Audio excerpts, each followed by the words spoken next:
छत्तीसगढ़ अंचल के सुप्रसिद्ध कलाकार आवाज का बादशाह भाई पन्ना सिंह ठाकुर के आवाज में सुनते हैं यह गीत।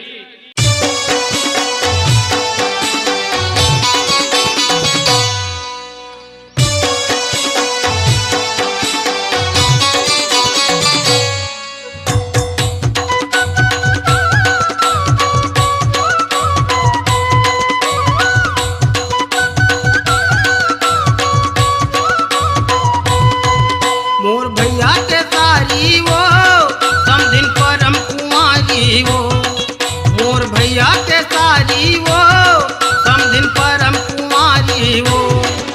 बारात लेके आहूँ तोला ले जाऊँ मोर भैया के सारी वो, बारात लेके आहूँ तोला ले जाऊँ मोर भैया के सारी वो।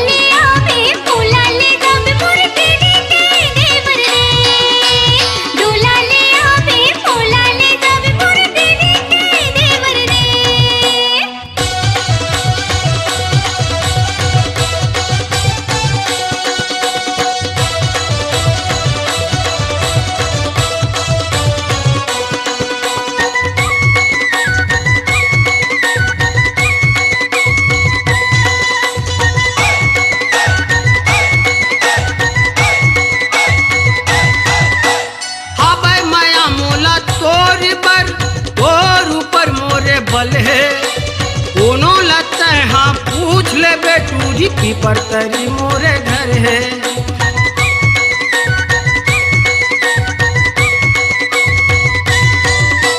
हावे माया मोला तोरी बर तोर ऊपर मोरे बल है।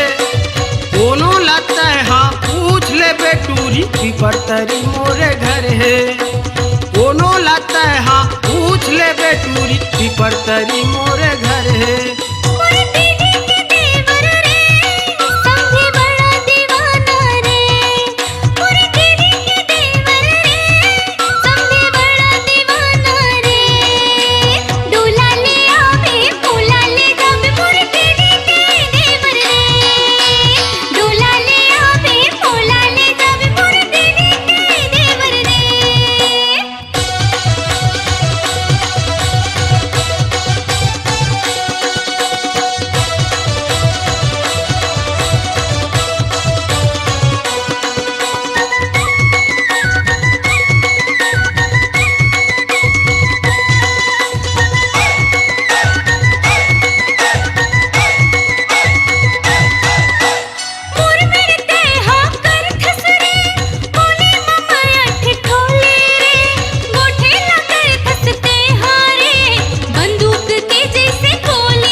भैया के सारी वो समधिन परम कुंवारी वो, मोर भैया के सारी वो समधिन परम प्यारी वो।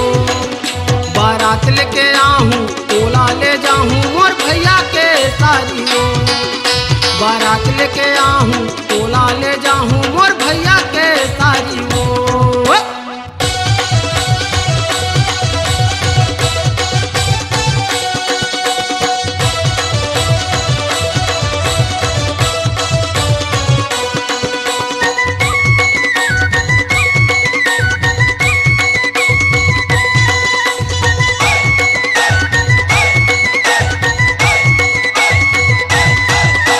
मोर घर के बाजू मटूरी भारत किराना दुकान है।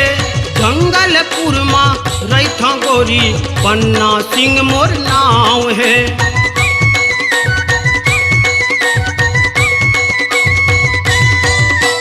मोर घर के बाजू मटूरी भारत किराना दुकान है। जंगलपुर माँ गोरी पन्ना सिंह मोर नाव है।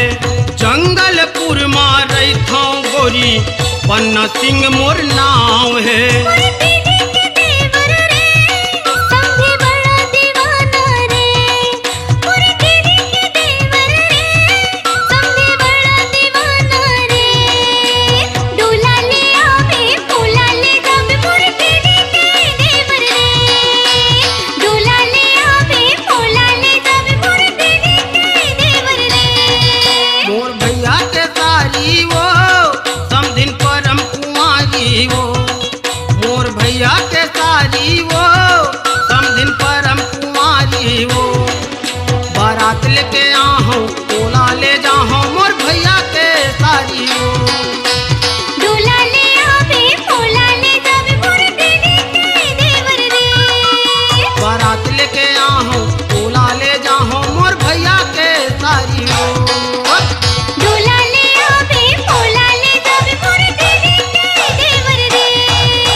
अपनी आवाज को दीजिए एक नया मुकाम।